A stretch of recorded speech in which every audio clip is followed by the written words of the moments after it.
सुखदेव जी महाराज परीक्षित को कह रहे हैं,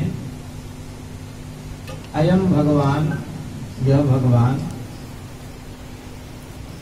नायम सुखापो भगवान देहिनाम, अयम भगवान देहिनाम न सुखापः।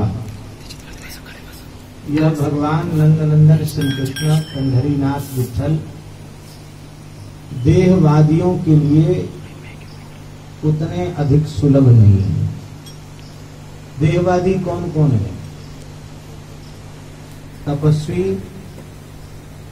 योगी और कर्मकांडी, ये तीनों देहवादी। क्योंकि तप की परिभाषा है काय क्लेशो ही तपः। तो तप के लिए देह की स्मृति, देहानुसंधान अपेक्षित है। आपको हमारी भाषा समझने में कोई तकलीफ तो नहीं होगी?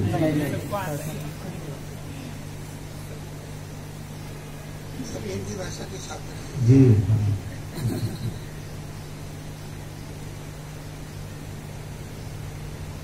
देहाध्यास नहीं होगा, देहाध्यास की सर्वथा विनिवृत्ति हो जाएगी तो तप संभव नहीं होगा।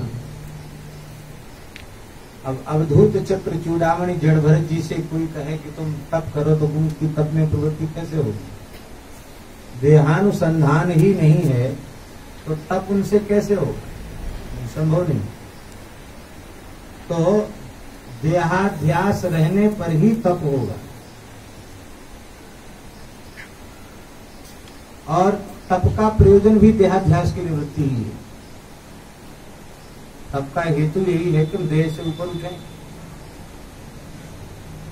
तो तपस्वियों के लिए भी भगवान उतने सुलभ नहीं। तो भी देहवादी है। योगी, अष्टांग योग कहो, हठ योग कहो, राजयोग कहो, नाद योग कहो, लय योग कहो, मंत्र योग कहो, समाधि योग कहो, सुरत शब्द योग कहो, जितने भी प्रकार के योगों का वर्णन है शास्त्रों में, उन सबका साधन भी देह से ही होगा।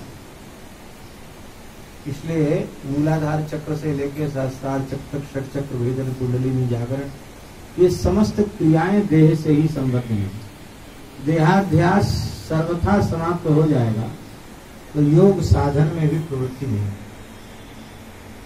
इसलिए योगी ही देहाध्यासी ही है, देहवादी ही है। उनके लिए भी भगवान उतने सुलभ नहीं है। तो कर्मकांडियों के लिए सुलभ होंगे, कर्मकांडियों के लिए भी सुलभ नहीं। उनको लौकिक भोग और स्वर्ग में सुख, पारलौकिक भोग यही सुलभ है, पर परमात्मा उनके लिए उतने सुलभ नहीं है। तो फिर तप,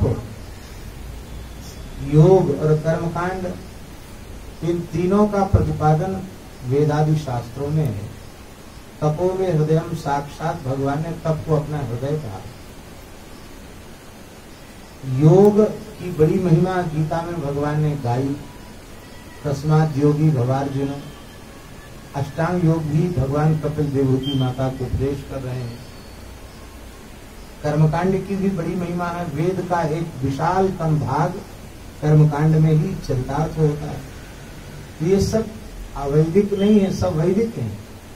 तो इनका अपलाप हो जाएगा, इनका तिरस्कार हो जाएगा। नहीं, ऐसी बात नहीं। आशय कहने का ये है कि तपस्वियों को भी भगवान सुलभ है। तप करके भी भगवत साक्षात्कार प्राप्त किया है। कर्दम ऋषि ने 10,000 वर्ष का तप किया, भगवान ने उनको प्रकट होकर दर्शन दिया। योग से भी भगवान सुलभ है और कर्मकांड से भी भगवान सुलभ है। राजर्षि नाभि ने यज्ञ के